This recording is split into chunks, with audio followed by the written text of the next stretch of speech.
Hey everyone. Hello. So these couple of weeks we're focusing a lot on trust, building trust, what is trust, all of those questions that tend to come up. And one big concept that comes up when trust has been broken is the seemingly never-ending vortex of questions, that barrage of, detailed questions that are driven by curiosity.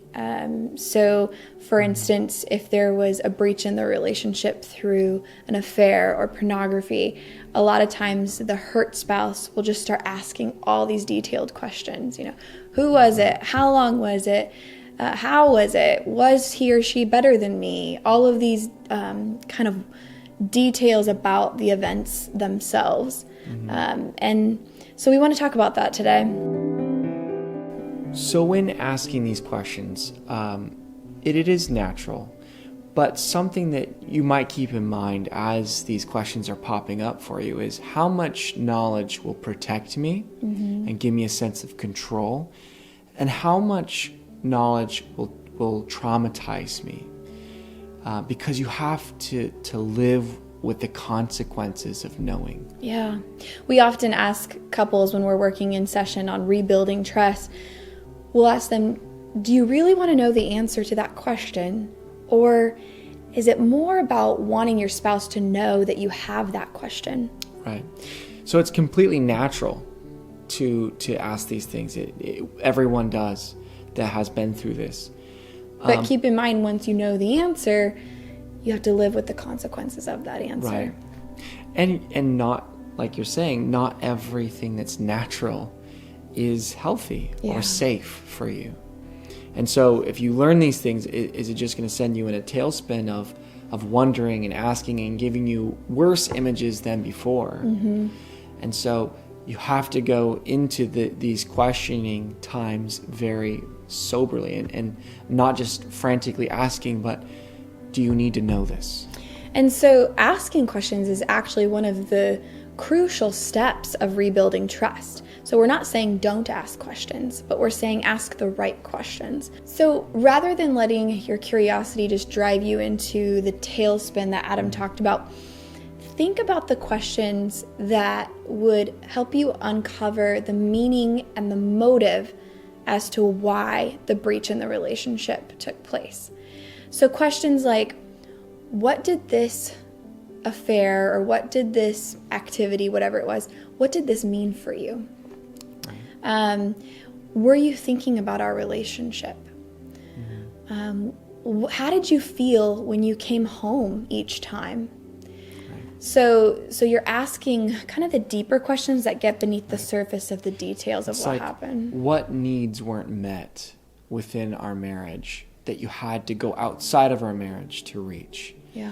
Though that's, I think, the important things to uncover, because, of course, something of this magnitude is going to shake everything. Yeah. Like we like to look at it almost like the house has just been brought down, and you're choosing. If you choose to stay and rebuild, it's going to be a delicate process of building it.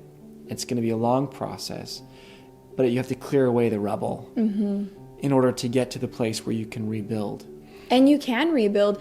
We actually just read a study that said 4 out of 5 couples who reach out for help after a breach in the relationship or after an affair actually recover.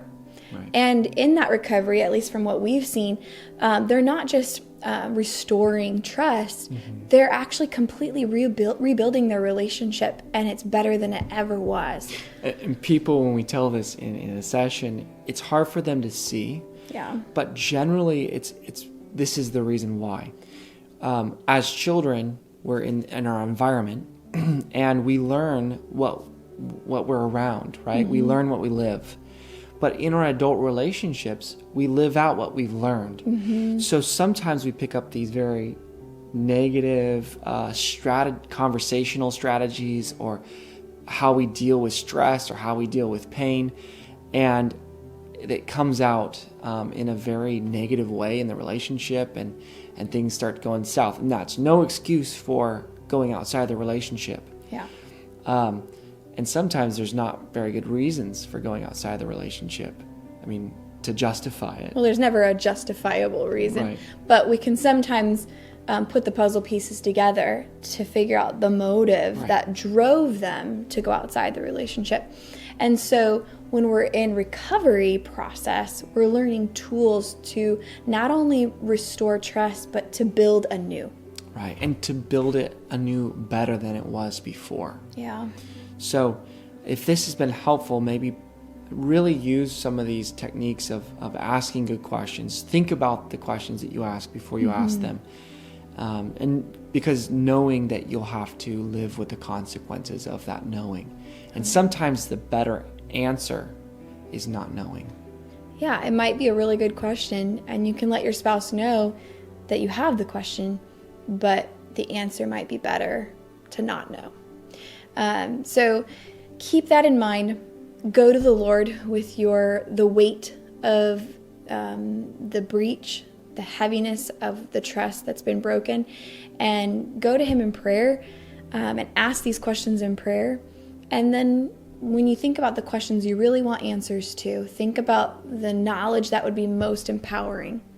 And that's the knowledge that's going to help you move forward in your relationship and help you to have that sense of control and freedom in releasing that heaviness and moving forward.